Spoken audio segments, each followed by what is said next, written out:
Hello dear student. सो जैसे कि आप जानते हैं, हमने एक यूनिट अपनी फर्स्ट 5 यूनिट जो थी वो ख़त्म कर चुके हैं। LCR सर्किट वाली जो थी वो हमने ख़त्म कर ली है। तो आप चैनल में जाके उससे विजिट करें और वहाँ पर 9 लेक्चर मैंने अपलोड कर दिए हैं। उस लेक्चर को आप जाके अपनी स्टडी अच्छा कर सकते हैं और एग्ज़ाम में अच्छा स्कोर कर सकते हैं। तो आप वहाँ पे जाके उनको विजिट कर सकते हैं। तो आज हम लेके आ गए हैं सेकेंड कुछ एक और यूनिट है जो कि ये भी बहुत इम्पोर्टेंट है। ये यूनिट फर्स्ट है, ठीक है। इलेक्ट्रिक फील्ड एंड पोटेंशियल, ठीक है। पहले हम इलेक्ट्रिक फील्ड की बात करेंगे, फिर बाद में पोटेंशियल की बात करेंगे, ठीक है।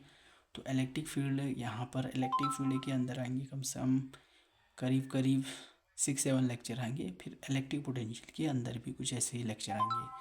तो इस लेक्चर को कवर करने के लिए, इसे समझने के लिए पहले आपको थोड़ा बेसिक क्लियर होना चाहिए। अगर बेसिक क्लियर है तो आगे आप तभी अच्छे से समझ पाएंगे, ठीक है। तो चलते हैं फिर। तो मैंने यहाँ पे लिखा है, ठीक है, चैप्टर का नाम लिखा है, यूनिट फर्स्ट है, ठीक है, इलेक्ट्रिक फील्ड एंड पोटेंशियल, ठीक हो गया। The electric force between two charge Q1 Q2, ठीक है। Electric force between two charge, ये लीजिए, एक ये चार्ज है, एक ये चार्ज, इसे Q1 मान लेते हैं, इसे Q2 मान लेते हैं। समझे बात को।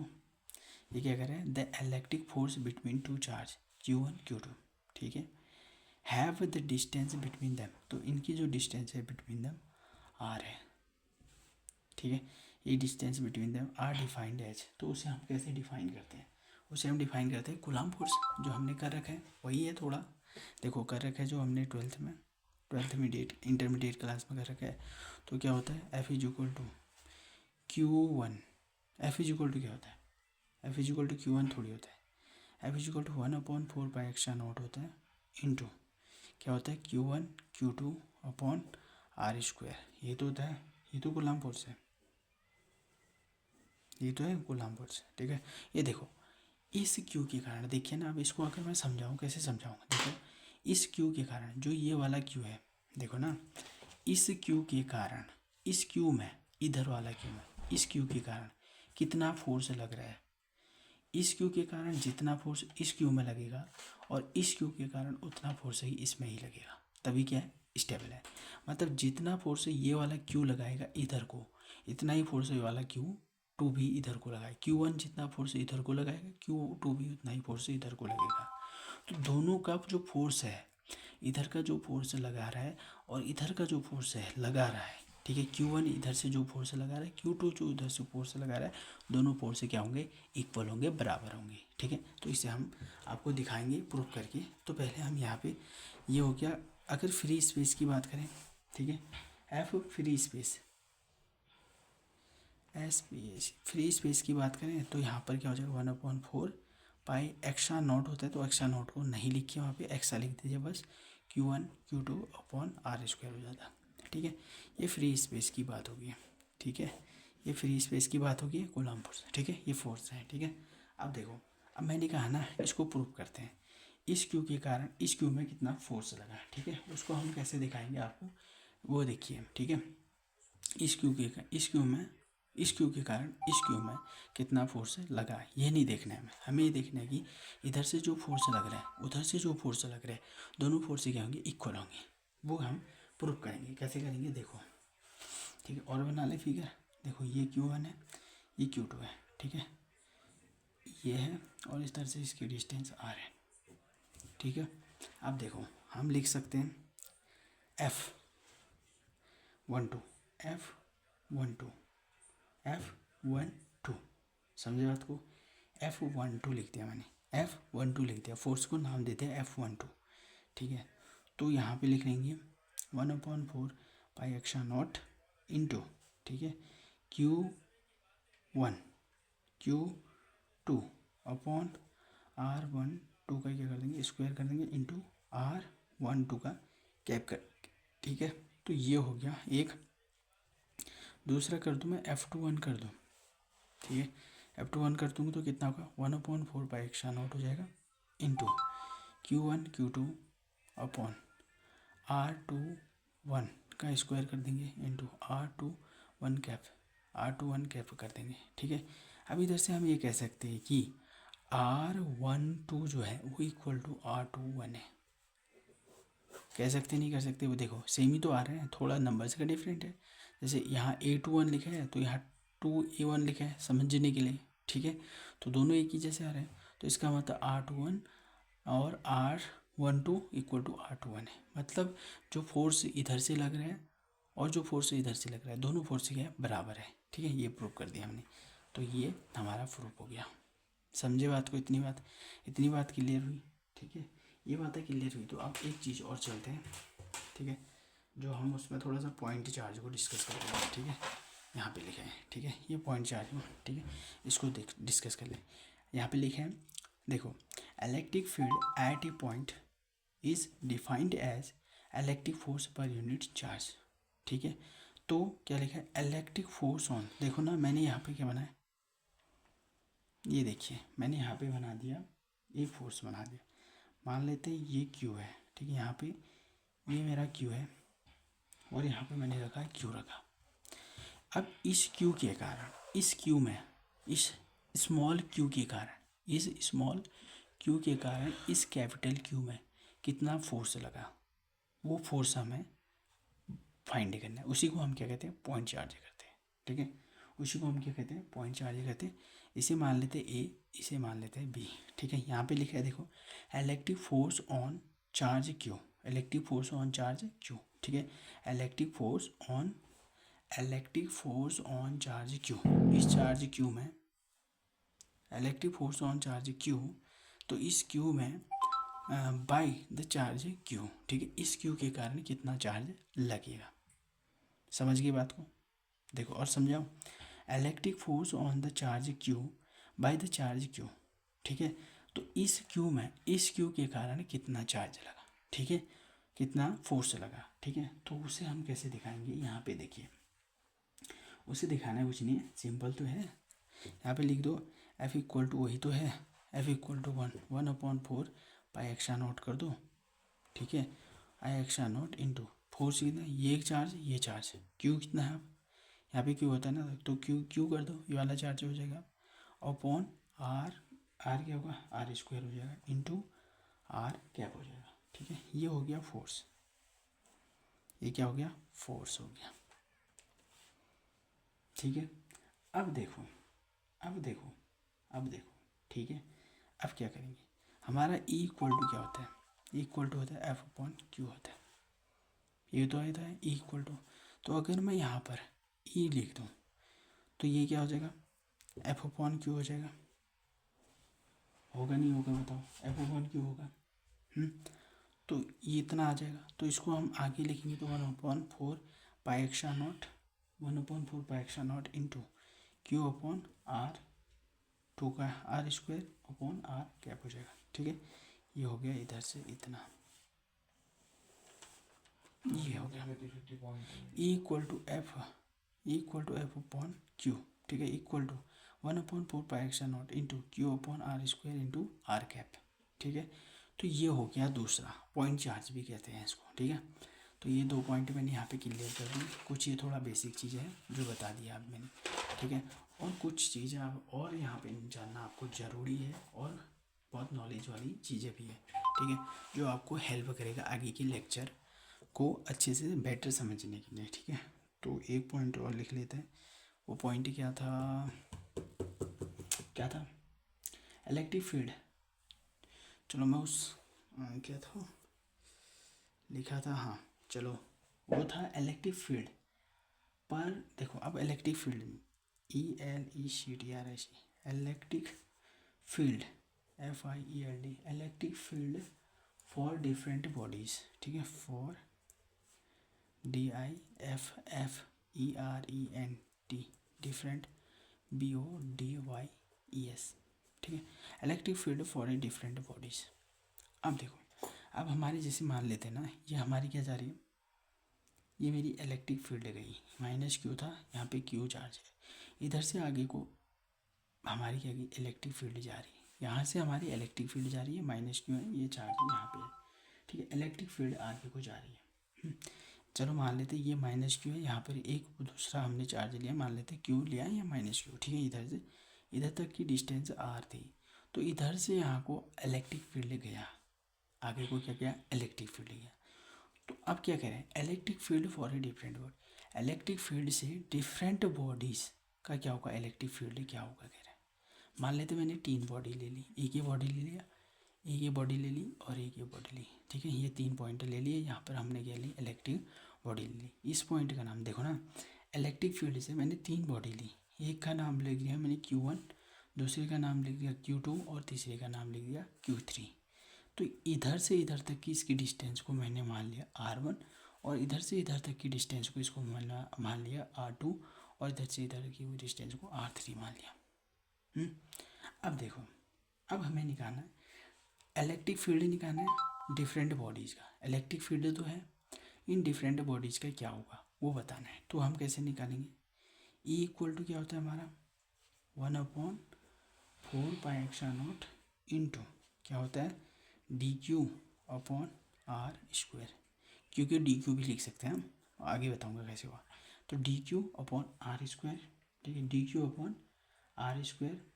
dq/r² इंटू r कैप, ठीक है, r कैप होता है, ये तो होता है। लेकिन यहाँ पे बॉडी क्या है, Q1 है, तो R1 बॉडी के लिए और R1 कैप लगा देंगे, समझ गए बात। प्लस ऐसे ही दूसरी बॉडी, इस बॉडी के लिए निकाल लिया हमने, इसके लिए निकाल लिया, अब इसके लिए निकालते हैं। तो क्या होगा 1/4πε0 है इंटू dq/r, इसको हम देते हैं R2, ये इसका क्या है, R2 है, R2 का स्क्वायर कर देंगे, ठीक है, और क्या R2 का कैप, ठीक है, प्लस वैसे ही 1/4πε0 इंटू dq तो dq हुआ, ठीक है, dq तो dq हुआ अपॉन R3, यहाँ पे क्या आ जाएगा, R3 आ जाएगा, R की जगह में इसका स्क्वायर होगा इंटू R3 का कैप हो जाएगा, ठीक है, और आगे को ऐसे ही बढ़ती रहेगा, ठीक है। तो ये आगे हमारे डिफरेंट बॉडीज़ की इलेक्ट्रिक फील्ड क्या होती है, समझ में आई।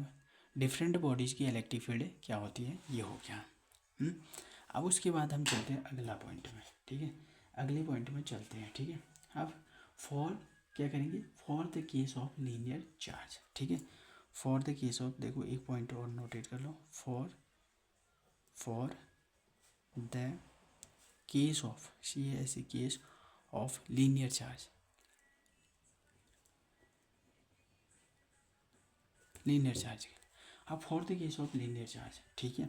अब लीनियर चार्ज के लिए केस करते हैं, लीनियर चार्ज को लैम्डा से दिखाते हैं, पहले याद लिख लो, लीनियर चार्ज जो होता है लैम्डा से दिखाते हैं उसे, ठीक है।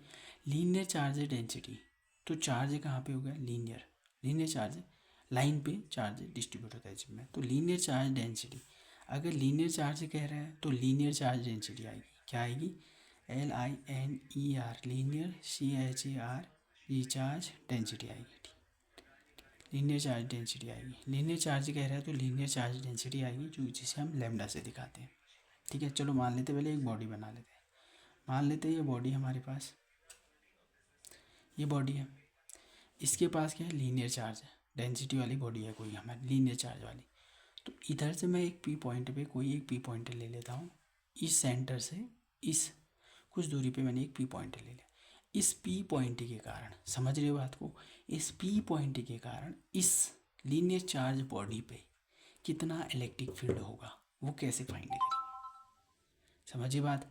इस पॉइंट पी के कारण इस बॉडी में कितना इलेक्ट्रिक फील्ड होगा, इस पॉइंट पी चार्ज के कारण, इस पॉइंट पी के कारण इस बॉडी में कितना क्या होगा, इलेक्ट्रिक फील्ड होगा, वो कैसे निकालेंगे, ठीक है। तो हम क्या करेंगे, एक छोटा सा पार्ट यहाँ पर इसका कंसिडर कर लेंगे, समझ। देखो पहले मैं इसको बताऊँ आपको, देखो हमारे पास एक पेन है, मैं इसको एक पेन से समझाता हूँ आपको। हमारे पास एक पेन है, ठीक है, अगर मुझे इस पेन का क्या निकालना है, लीनियर चार्ज डेंसिटी निकालनी इसकी, इसमें हमें कितना इलेक्ट्रिक फील्ड होगा, तो इसमें लीनियर चार्ज डेंसिटी होगी, क्योंकि लाइन चार्ज है, लाइन में क्या होगा, लीनियर चार्ज डेंसिटी लगेगी, और इसका मुझे इलेक्ट्रिक फील्ड निकालना है। तो मैं क्या करूँगा, एक छोटे से पार्ट इसका मैं एक छोटे से पार्ट मैंने बीच से काट के या साइड से कट के या बीच से कट के एक छोटा सा पार्ट ले लूँगा, तो इसका मैं क्या निकालूंगा, इलेक्ट्रिक फील्ड निकालूंगा। तो पूरे का निकालने के लिए क्या करूँगा, देखो इससे इससे इससे इससे मिल गई, इसी के पार्ट से मिल के ये पूरी पेन बनी है। तो मैं एक छोटे से पार्ट का निकाल दूँ तो पूरे के लिए निकालने के लिए इसको क्या कर दूंगा, इंटीग्रेट कर दूंगा। तो पूरी पेन का क्या निकल जाएगा, क्या निकलेगा बताओ, पूरे पेन का निकल जाएगा मेरा इलेक्ट्रिक फील्ड निकलेगा। वैसे ही इस बॉडी जो है, ये बॉडी क्या है, स्मॉल स्मॉल पार्ट्स से मिलके बना है, ठीक है। तो मैं एक पार्ट का, यहाँ पे एक छोटा एक पार्ट लूँ, इस पार्ट का मैं इलेक्ट्रिक, इस पॉइंट एक छोटा सा पार्ट ले लिया इस बॉडी का, इसका मैं इलेक्ट्रिक फील्ड निकाल लूँ, तो फिर पूरे बॉडी का निकालने के लिए क्या कर दूंगा, इंटीग्रेट कर दूंगा, तो हो जाएगा इलेक्ट्रिक फील्ड निकल जाएगा बॉडी का। किसके लिए, लीनियर चार्ज के केस के लिए, जब लीनियर चार्ज हमारी कोई डेंसिटी हो। समझ गए बात को। तो देखो, तो मैंने इसमें कितना मान लेता हूँ, मैं चार्ज क्या मान लेता हूँ, डी क्यू। डी क्यू इसमें इस छोटे से पार्ट में मैंने चार्ज माना डी क्यू, और इधर से इधर तक की लेंथ है, ये छोटे से पार्ट की जो लेंथ है वो डी एल मान लिया मैंने। समझे बात को। और इधर से इधर तक मतलब इसकी डिस्टेंस क्या होगी, आर मान ली। अब सिंपल है, फॉर्मूला लगाओ, ई इक्वल टू क्या होता है, क्या होता है 1/4 पाई एक्स्ट्रा नॉट इंटू, क्या होता है 1/4 pi extra naught into q, q होता है ना, q upon are square into are cap, ये तो होता है। अब देखो यहाँ पे क्यू, क्यू कितना है बताओ, क्यू हमारा है डी क्यू, चार्ज है, क्यू चार्ज है ना, तो डी क्यू है, तो यहाँ पे डी क्यू लिख देते हैं क्यू की जगह में, कोई दिक्कत नहीं होनी चाहिए, ठीक है। इतना हो गया। अब हमें चाहिए, देखो अब देखो मैं यहाँ पे देखूँगा, अब मेरे को चाहिए डी क्यू। अब डी क्यू कैसे निकलेगा, अब निकालना है हमें डी क्यू, तो डी क्यू कैसे निकलेगा बताओ, डी क्यू को हम कैसे निकाल सकते हैं, आसान से निकालते हैं। लीनियर चार्ज डेंसिटी क्या होती है, लैम्डा से दिखाते हैं, चार्ज पर यूनिट लेंथ, इसका फॉर्मूला होता है linear charge density equal to charge per unit length, लिख लेना। तो चार्ज, चार्ज मतलब charge, CHARG, charge per unit length, LENGTS, लो लिख दिया फॉर्मूला भी। तो मतलब ये हमारा क्या हो जाएगा, लैम्डा इक्वल टू चार्ज कितना है बताओ, चार्ज हमारा है डी क्यू, लेंथ कितनी है, लेंथ डी एल है। अब हमें चाहिए डी क्यू, तो डी एल यहाँ से यहाँ मल्टीप्लाई करेगा, तो डी क्यू इक्वल टू कितना हो जाएगा, लैम्डा डी एल निकल जाएगा, तो डी क्यू इतना आ गया। समझ गए बात को। अब डी क्यू की जगह में हम डी क्यू की वैल्यू रखेंगे, तो ई इक्वल टू हमारा क्या हो जाएगा, ठीक है, ई इक्वल टू, चलो यहाँ पे ई ना लिख के डी ही लिख दो, डी इक्वल टू हमारा क्या हो जाएगा 1/4 पाई एक्स्ट्रा नॉट हो जाएगा इंटू, इंटू क्या करो, डी क्यू की वैल्यू कितनी है ये निकाल रखी है, लेमडा डी एल हमने निकाल रखी है, अपॉन आर स्क्वायर है इंटू आर कैप हो गया। समझ में आई बात। अब ये तो निकल गया, एक इस छोटे से पॉइंट का, इस छोटे से पार्ट का हमने क्या निकाल लिया, इलेक्ट्रिक फील्ड निकाल लिया ड्यू टू दिस पॉइंट। इस पॉइंट पी के कारण इस छोटे से पार्ट के लिए हमने इस बॉडी का क्या निकाल लिया, इलेक्ट्रिक फील्ड निकाल लिया for case of linear charge density के लिए, ठीक है। तो अब इसमें हम क्या करेंगे, अब पूरी बॉडी का निकालना है तो क्या कर देंगे, इंटीग्रेट कर देंगे। तो E equal to D equal to 1/4 pi extra naught common है, इसको बाहर ले लो, तो lambda D L upon are square, और जैसे इस तरह ये लगा दो, और क्या लगा दो, आर कैप लगा दो, ठीक है, आर कैप लगा दिया, ठीक है। तो यहाँ से हम कह सकते हैं E equal to 1/4 pi extra naught, ठीक है, इंटू, ठीक है, क्या हो गया, lambda D L upon are square, ठीक है, इंटू आर कैप। तो इस तरह से हम इसको आगे को लिखेंगे, इस तरह से आगे को करते रहेंगे सॉल्व। ये हो गया, इस तरह से ऐसे निकालेंगे जब कोई लीनियर चार्ज का केस हो, ठीक है। अब एक आगे और चलते हैं, आगे और करते हैं, कैसे करेंगे देखिए, ठीक है। तो आगे करना है, ठीक है। अब देखो, लीनियर चार्ज डेंसिटी का फॉर्मूला लिख लेना, इस फॉर्मूले को नोट कर लेना, बाद में आपको हेल्प मिलेगी। लीनियर चार्ज डेंसिटी, अगर लाइन की बात करें, किसी भी पतले थिन, जैसे पेन की डेंसिटी निकालना है, उसमें पेन की इलेक्ट्रिक फील्ड निकालना है, तो इसमें चार्ज क्या होगा, लाइन पे डिस्ट्रीब्यूट होगा, तो उसके लीनियर चार्ज डेंसिटी से दिखाएंगे, लैम्डा इज इक्वल टू से दिखाएंगे उसे, ठीक है। चार्ज पर यूनिट लेंथ होता है, ये फॉर्मूला नोट कर लेना, ठीक है। अब उसके बाद अगला एक पॉइंट और करते हैं, एक दो पॉइंट और बचते हैं, उनको भी क्लियर करते हैं यहाँ से, ठीक है। Electric field due to the surface charge, ठीक है। चलो अब निकाल लेते हैं, field, electric field due to surface charge, due to surface, SURFA, surface charge, electric field due to a surface charge. ठीक है, सरफेस चार्ज के लिए इलेक्ट्रिक फील्ड निकालना है। ठीक है, अब देखो सरफेस चार्ज के लिए पहले हम एक बॉडी बना लेते हैं, मान लेते हैं ये बॉडी है, इसमें सरफेस चार्ज डेंसिटी लेगा। ठीक है, सरफेस चार्ज डेंसिटी वाला एक बॉडी मान ली मैंने। ठीक है, तो सरफेस चार्ज डेंसिटी मतलब बॉडी में क्या होगा, सरफेस पे ही चार्ज डिस्ट्रीब्यूट होगा, सरफेस पे ही चार्ज डिस्ट्रीब्यूट होगा।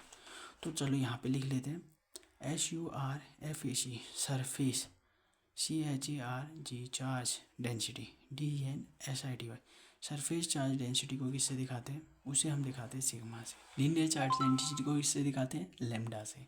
सरफेस चार्ज डेंसिटी को सिग्मा से दिखाते हैं। तो आगे का फॉर्मूला अभी और नोटेट करूँगा, आगे और नोटेट करूँगा, पहले ये इसको समझते हैं। ठीक है, तो सरफेस चार्ज डेंसिटी, तो इसका सेंटर मैंने यहाँ पे लिया, इससे यहाँ से इस पॉइंट से एक पॉइंट P दूरी पे मैंने कहीं पे एक पॉइंट P माना, ये पॉइंट P, इस धर से मैंने एक पॉइंट P माना। इस पॉइंट P के कारण इस बॉडी में जो ये सरफेस चार्ज बॉडी ली है, इसमें कितना इलेक्ट्रिक फील्ड होगा वो फाइंड करना है। तो इसकी डिस्टेंस को हम R मान लेते हैं। हम इधर पे एक छोटा सा पार्ट कंसीडर करेंगे। मैंने कहा ना, किसी भी बॉडी का निकालना है, हमें इलेक्ट्रिक फील्ड निकालना है, चार्ज का निकालना है, सरफेस का निकालना है, तो क्या करेंगे बताओ, एक बॉडी लेंगे, उसका एक छोटा सा पार्ट ले लेंगे, फिर उसको क्या कर देंगे, इंटीग्रेट कर देंगे, छोटे से पार्ट का निकालेंगे फिर इंटीग्रेट कर देंगे, तो वो क्या हो जाएगा, पूरी बॉडी का निकल जाएगा। तो मैंने क्या लिया, छोटा सा पार्ट लिया। तो मान लेते इसमें चार्ज कितना है, DQ चार्ज मान लिया। तो इसमें इधर से इधर तक की इसकी एरिया कितनी हो, लेंथ भी कह सकते हैं या एरिया कह सकते हैं, तो इसकी एरिया होगी DA होगी। समझ गए बात को। अब देखो अब बात यहाँ से आती है हमारी, यहाँ से तो E इक्वल टू हमारा फॉर्मूला क्या होता है, ठीक है, D इक्वल टू क्या होता है 1/4 पाई एक्सा नॉट इंटू क्या होता है DQ, मैं सीधे लिख देता हूँ DQ upon R square, DQ upon R square into R cap. ठीक है, ये कर दिया मैंने। ठीक है, अब देखिए अब क्या कर सकते हैं बताओ इसमें, अब चाहिए हमें DQ। अभी की तरह बताया मैंने DQ कैसे निकलेगा, तो DQ निकालने के लिए सरफेस चार्ज डेंसिटी जिसे हम दिखाते हैं सिग्मा से, तो सरफेस चार्ज डेंसिटी का क्या होगा, चार्ज पर यूनिट एरिया। इसका फॉर्मूला होता है सरफेस चार्ज डेंसिटी को सिग्मा से दिखाते हैं चार्ज पर यूनिट एरिया। लिख लेना, चार्ज पर यूनिट एरिया। तो चार्ज कितना है, DQ है, एरिया कितनी है, एरिया कितनी मानी है, DA मान रखी है, तो DA हो गया। तो हमारा यहाँ से निकल गया, ये फॉर्मूला निकल गया। अब हमें चाहिए DQ, तो DQ कैसे निकालेंगे, DQ को यहाँ रखो, ये क्या जाएगा डिवाइड में है, तो यहाँ जाएगा तो मल्टीप्लाई में हो जाएगा। तो DQ इक्वल टू कितना हो जाएगा बताओ, DQ इक्वल टू कितना होगा, ठीक है, सिग्मा DA हो जाएगा, सिग्मा DA हो जाएगा। तो इधर से DQ हमारा निकल गया इतना।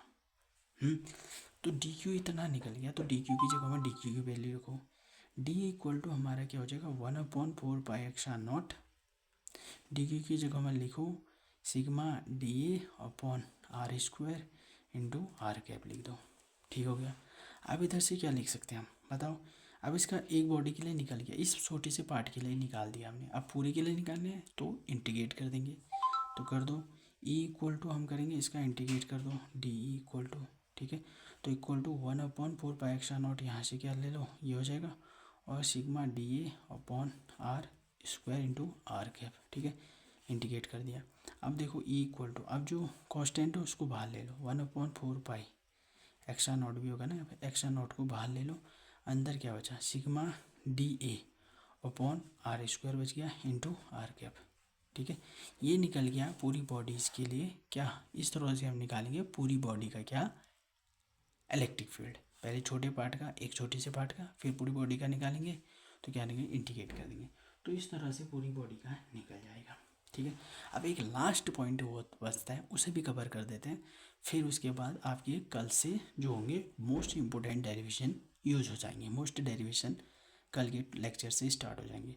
तो ये भी मोस्ट ही है, ठीक है, ये भी मोस्ट ही है जो मैंने पहले बताया ना, ये वाला ही, ठीक है, for the case of the linear charge lambda, ये भी इम्पोर्टेंट है, इसके बाद ये electric field due to the surface charge, ये भी इंपॉर्टेंट है, ठीक है। अब एक और पॉइंट कर देता हूँ, ये भी थोड़ा इंपॉर्टेंट ही है, क्योंकि अगर हम मोस्ट डेरिवेशन करेंगे ना जो मोस्ट इम्पोर्टेंट है, उनमें ये कंसेप्ट पक्का यूज होंगे। तो ये कंसेप्ट यूज होंगे तो इन्हें क्लियरिटी होनी चाहिए आपको, तब जाके वो कंसेप्ट क्लियर होगा, ठीक है। तो अब हमारा जो अगला पॉइंट है, electric field due to the volume charge, ठीक है। क्या कहा, ये LECTRS electric field due to a volume charge, VOLUME volume charge, CHARG volume charge के लिए। अब देखो हमारे पास कोई वॉल्यूम है, मान लेते हो कोई बॉडी है उसमें वॉल्यूम है, वॉल्यूम चार्ज है, ठीक है। इसमें वॉल्यूम है, कोई हमारा वॉल्यूम है, ठीक है। इलेक्ट्रिक फील्ड ड्यू टू ये वॉल्यूम चार्ज, तो वॉल्यूम चार्ज कैसे निकालेंगे, वॉल्यूम में, ठीक है। तो उसमें से हम इलेक्ट्रिक फील्ड कैसे निकालेंगे, कोई वॉल्यूम है इस बॉडी में, तो electric field due to the volume charge. तो वॉल्यूम चार्ज में जो होता है, note charge distribution in whole body, volume में क्या होता है, चार्ज जो डिस्ट्रीब्यूशन होता है वो पूरे बॉडी में चार्ज डिस्ट्रीब्यूट होगा। वॉल्यूम के केस में बॉडी में पूरा चार्ज डिस्ट्रीब्यूट होगा। तो इलेक्ट्रिक फील्ड निकालना है तो वही केस करेंगे, सीधे क्या करेंगे, वही केस करना है। एक छोटा सा पार्ट ले लो इस बॉडी ना, इधर से एक पी पॉइंट, पी पे इस सेंटर, इधर से इसके सेंटर से एक पॉइंट पी पर एक पॉइंट कंसीडर कर लो। इस पॉइंट पी के कारण इस वॉल्यूम चार्ज बॉडीज़ में कितना इलेक्ट्रिक फील्ड होगा वो फाइंड करेंगे। तो इधर से इधर तक इसकी डिस्टेंस को R मान लेते हैं, एक छोटा सा पार्ट हमने यहाँ पे इसका एक कंसिडर किया इतना सा, तो इसमें चार्ज को ले लेते हैं DQ है, ठीक है। और इसका जो वॉल्यूम है उसे हम मान लेते हैं DV, ठीक है। तो हमारा E इक्वल टू क्या होता है, E इक्वल टू क्या होता है 1/D, लिखो D इक्वल टू 1/4 पाई एक्सा नॉट इंटू क्या होता है DQ upon R square into R cap कर दिया। अब हमें चाहिए DQ कैसे निकलेगा, चलो मैं DQ को यहाँ पे समझाता हूँ, ठीक है। Electric field due to volume charge density, ठीक है। वॉल्यूम चार्ज डेंसिटी को रो से दिखाते हैं, volume charge density equal to, यहाँ पे लिखना volume charge density equal to charge per unit volume, ठीक है। वॉल्यूम चार्ज डेंसिटी फॉर्मूला है, नोट कर लीजिए। वॉल्यूम चार्ज डेंसिटी रोक से दिखाते हैं, volume charge density equal to charge per unit volume, ठीक है। तो चार्ज कितना हुआ DQ, वॉल्यूम कितना है DA, वॉल्यूम कितना है DV, ठीक है। तो इधर से हम DQ निकालेंगे तो कितना आएगा, ये यहाँ चले जाएगा, रो DV हो जाएगा, तो ये इतना आ गया। तो अब इसको हम यहाँ पे पुट कर सकते हैं DQ की जगह में, तो D इक्वल टू कितना हो गया 1/4 पाई एक्सा नॉट इंटू DQ की जगह में कितना लिख सकते हैं, रो DV लिख दिया अपॉन R स्क्वायर लिख दिया इंटू R कैप लिख दिया। समझ गए बात को, समझे कि नहीं समझे, ठीक है। अब देखो पूरी बॉडीज का निकालना है तो इंटीग्रेट कर दो, E इक्वल टू ये कॉमन है 4 पाई एक्सा नॉट बाहर ले लो, अंदर क्या हो जाएगा रो DV upon R square into R cap. अब देखिए तो इस तरह से हमने क्या निकाली, इस पूरी बॉडीज का क्या निकाल लिया, कितना निकाला वॉल्यूम चार्ज डेंसिटी, इस तरह से निकालेंगे। तो इसमें हमारा फॉर्मूला होता है वॉल्यूम चार्ज डेंसिटी को रो से दिखाते हैं, जो कि होता है रो इक्वल टू होता है charge per unit, charge upon volume, charge per unit volume, ठीक है। और इस तरह पे क्या होता है सरफेस चार्ज डेंसिटी को सिग्मा से दिखाते हैं, surface charge density is equal to charge upon area, ठीक है। वैसे ही लीनियर चार्ज डेंसिटी को किससे दिखाते हैं, linear charge density equal to charge upon length, ठीक है। तो इस तरह से ये फॉर्मूले यूज होंगे कहाँ पे, लीनियर चार्ज के लिए। अगर लीनियर केस आएगा तो उसमें लीनियर चार्ज डेंसिटी होगी, ठीक है। अगर हमारा सरफेस होगा तो उसमें सरफेस चार्ज डेंसिटी होगी, कभी सरफेस की बात होगी तो उसमें सरफेस चार्ज डेंसिटी होगी। अगर कहीं पे किसी वॉल्यूम की बात होगी तो उसमें वॉल्यूम चार्ज डेंसिटी होगी। तो लीनियर चार्ज डेंसिटी को कैसे दिखाते मैंने बता दिया, वॉल्यूम, और उसके बाद मैंने बताया सरफेस चार्ज डेंसिटी को किससे दिखाते वो बता दिया, और वॉल्यूम चार्ज डेंसिटी को किससे दिखाते क्या करते फॉर्मूला क्या होता है सब बता दिया। तो इनके जो कंसेप्ट होंगे आगे डेरिवेशन में यूज होंगे, ठीक है। तभी वो डेरिवेशन आपको समझ में आएगी जब आप इन लेक्चर को गो थ्रू करेंगे और इन लेक्चर से यहाँ से कंसेप्ट लेंगे, ना कि सीधे आप आगे वाले लेक्चर देख रहे हो पीछे वाले लेक्चर नहीं देख रहे हो, तो उससे बेनिफिट नहीं होगा, क्योंकि आगे का कंसेप्ट आपको मिल ही नहीं सकता अगर पीछे का कंसेप्ट आपका वीक है। तो पहले पीछे का कंसेप्ट है क्लियर करना होगा, तब जाके आप आगे वाले लेक्चर को देखिए। और सजेस्ट करूँगा कि मेरा चैनल जो है अमितानंदन फिजिक्स बाय अमितानंदन, आप उस चैनल में विजिट करें और गो थ्रू करके वहाँ पर इन लेक्चरों का मज़ा लीजिए। लेक्चर बहुत बेटर है। होप ये आपके एग्ज़ाम पॉइंट ऑफ व्यू से इम्पोर्टेंट होंगे, आपको हेल्प मिलेगी इनसे। तो अगर अच्छा लगे तो लाइक करें, शेयर करें, कमेंट करें और ज़्यादा से ज़्यादा इसे फ्रेंड सर्कल में शेयर करें और don't forget the subscribe. Okay, मिलते हैं अगले वीडियो में। Thank you.